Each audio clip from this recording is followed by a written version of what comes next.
With the new season comes a new seasonal weapon that can make or break the meta as we know it. In this video, we're here to give you the rundown on everything you'll need to know about the new exotic. My name is Art, and welcome to Destiny Guides.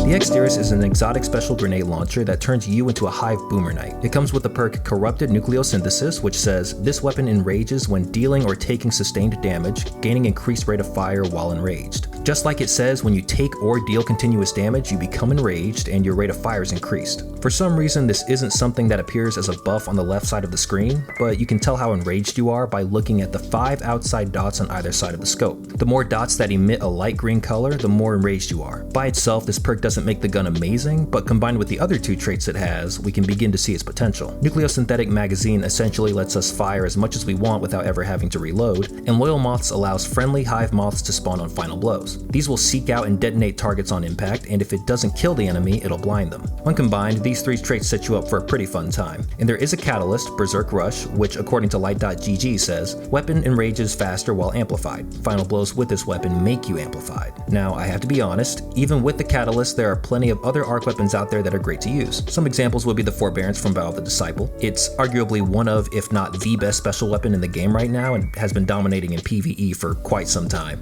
With the craftable perks Chain of Reaction and Ambitious Assassin, added control isn't an issue. Or if you're looking for an arc exotic that doesn't need any special ammo, something like Trinity Ghoul is always a solid option. Anyone can get it, and the catalyst essentially unlocks easy mode in PvE. The Exteris doesn't have the same amazing ad clearing capabilities or synergy these other weapons have, so it's probably not something you'd want to go out of your way for. Even with the catalyst, it doesn't make the gun so much greater that it necessarily be better than the other weapons mentioned. But there's one thing this gun has that the others don't, and that's the synergy it has with the new hunter exotic Mothkeeper's Wraps. These gauntlets come with the perk Winged Eclipse. Your grenade becomes a cage of loyal moths that release on impact and fly toward the nearest target or ally. If they reach a target, they detonate in a blinding explosion. If they reach an ally, the moths grant your ally a void overshield. There are a couple of things to note here. When it mentions a cage of loyal moths, it means 2 moths at a time, and each void moth provides half of a full overshield. Now we can combine this with the Exteris and have ourselves a nasty exotic combo. When loyal moths activates, it triggers the perk on the gauntlets and acts like you just threw one of your grenades. This is a really effective way to quickly get an overshield while continuously detonating and blinding enemies. Since the weapon and explosive moths are arc, we can run our arc subclass to make things a little more interesting. With Spark of Discharge, we can create an ionic trace on arc kills, giving us ability energy quicker. Spark of Ions is also a decent choice, where defeating a jolted target creates an ionic trace. We can combine these fragments with the aspects Flow State and Lethal Current on our hunter to synergize our build and create a loop of making ionic traces,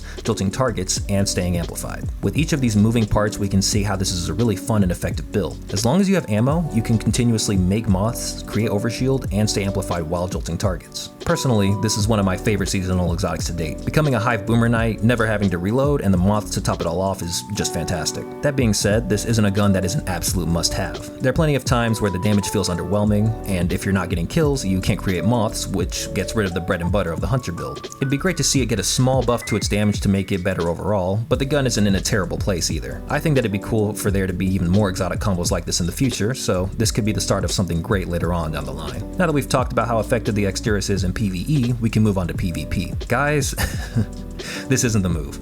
If you're looking for a great new exotic to break the game and shatter the meta, this isn't it. Even if you hit someone else point blank, it won't kill. In fact, if you're too close, it'll damage you more than it will them. Honestly, I'm thankful that it's not some new busted weapon that'll dominate the Crucible. With the current state of PvP, it's not something that we need. I tried taking it into a match to test it out, and I was really lucky if I managed to get a kill with it. Even if it did do more damage, its blasts are really slow, and the radius isn't terribly large either. It almost goes without saying that most of the perks are invalidated since they require you to get a kill or take/deal sustained damage. But if you've got this uncontrollable itch to use a special grenade launcher in PvP, you could do a lot better than this. Again, I want to say that it's great it isn't broken, but it could stand to be a little better if it wants to be useful. With that being said, that's just about everything you need to know about the Exteris grenade launcher. Hopefully we'll keep getting more interesting weapons that are similar to what enemies use with a twist. I think it makes the gunplay that much more fun and interesting. But here's to a good season. Take care, guys.